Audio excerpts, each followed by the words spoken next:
Cooperative employees ഫെഡിന്റെ നേതൃത്വത്തിൽ Hosdurg assistant registrar ഓഫീസിന് മുന്നിൽ മാർച്ചും ധർണയും സംഘടിപ്പിച്ചു. വിവിധ ആവശ്യങ്ങൾ ഉന്നയിച്ച് നടന്ന മാർച്ച് മുൻ DCC പ്രസിഡന്റ് ഹക്കീം കുന്നിൽ ഉദ്ഘാടനം ചെയ്തു. അശാസ്ത്രീയമായ ക്ലാസിഫിക്കേഷൻ നോംസ് പിൻവലിക്കുക, ജീവനക്കാരുടെ പ്രൊമോഷൻ തടയുന്ന ചട്ടങ്ങൾ അധികാരമില്ലാതെയും നിയമവിരുദ്ധമായും നടപ്പിലാക്കാൻ ശ്രമിക്കുന്ന രജിസ്ട്രാറുടെ നടപടി പിൻവലിക്കുക തുടങ്ങിയ ആവശ്യങ്ങൾ ഉന്നയിച്ചായിരുന്നു അസിസ്റ്റന്റ് രജിസ്ട്രാർ ഓഫീസിനു മുന്നിൽ കേരള കോഓപ്പറേറ്റീവ് എംപ്ലോയീസ് ഫ്രണ്ടിന്റെ ആഭിമുഖ്യത്തിൽ മാർച്ചും ധർണയും സംഘടിപ്പിച്ചത്.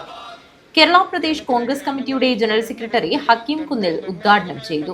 സഹകരണ പ്രസ്ഥാനത്തെ സർക്കാരും സംസ്ഥാന സർക്കാരും കേന്ദ്ര സർക്കാരും പ്രോത്സാഹിപ്പിച്ചുകൊണ്ടും ജീവനക്കാരുടെ അവകാശങ്ങൾ സംരക്ഷിച്ചുകൊണ്ടും മുന്നോട്ട് പോകുന്നതിന് പകരം കോവിഡാനന്തരം വലിയ പ്രതിസന്ധിയിലൂടെ പോകുന്ന സഹകരണ മേഖലയിലെ ജീവനക്കാരുടെ മനോവീര്യം കൂടി തകർക്കുന്ന പ്രവർത്തനങ്ങളുമായി സർക്കാർ മുന്നോട്ട് പോവുകയാണ്. നിലവിലുള്ള സാഹചര്യത്തിൽ വലിയ തോതിൽ ബാധ്യതയുള്ള സഹകരണ സംഘത്തിന്റെ വാഹനങ്ങൾ തദ്ദേശ സ്വയംഭരണ സ്ഥാപനങ്ങളുടെ തെരഞ്ഞെടുപ്പിന്റെ പേരിൽ സർക്കാർ പിടിച്ചെടുക്കുന്ന സമീപനവുമായി മുന്നോട്ട് പോവുകയാണ്.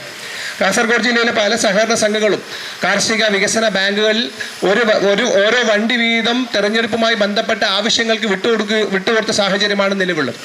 മിക്കവാറും സഹകരണ സംഘങ്ങൾക്ക് അല്ലെങ്കിൽ തദ്ദേശ സ്വയംഭരണ സ്ഥാപനങ്ങളിൽ ഒന്നിലധികം വാഹനങ്ങൾ സർക്കാരിന് സ്വന്തമായിട്ടുണ്ട്. അതിനു പുറമെ തന്നെ സർക്കാർ LSC ഡിപ്പാർട്ട്മെന്റിന് പഞ്ചായത്തിന്റെ തനത് ഫണ്ടിൽ നിന്നും വാടകയ്ക്കെടുത്ത് വാഹനം അവർ ഉപയോഗിക്കുന്നുണ്ട്.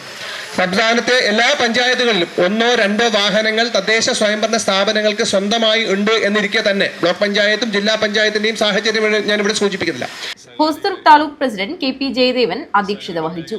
ജില്ലാ പ്രസിഡന്റ് CE ജയൻ, ജില്ലാ സെക്രട്ടറി സുജിത് പുതുക്കൈ, സംസ്ഥാന കൗൺസിൽ അംഗം P വിനോദ് കുമാർ, ജില്ലാ കമ്മിറ്റി അംഗങ്ങളായ Ratheesh Ozhinjavalappu, Ashokan V, Sasi C, Hari UK, Shivan അരുവാത്ത, Rakesh KR, Shibu കടവങ്ങാനം, Latha M, Ushakumari, Deepa K, Girish T, Surendran P, Sindhu Anil എന്നിവർ സംസാരിച്ചു.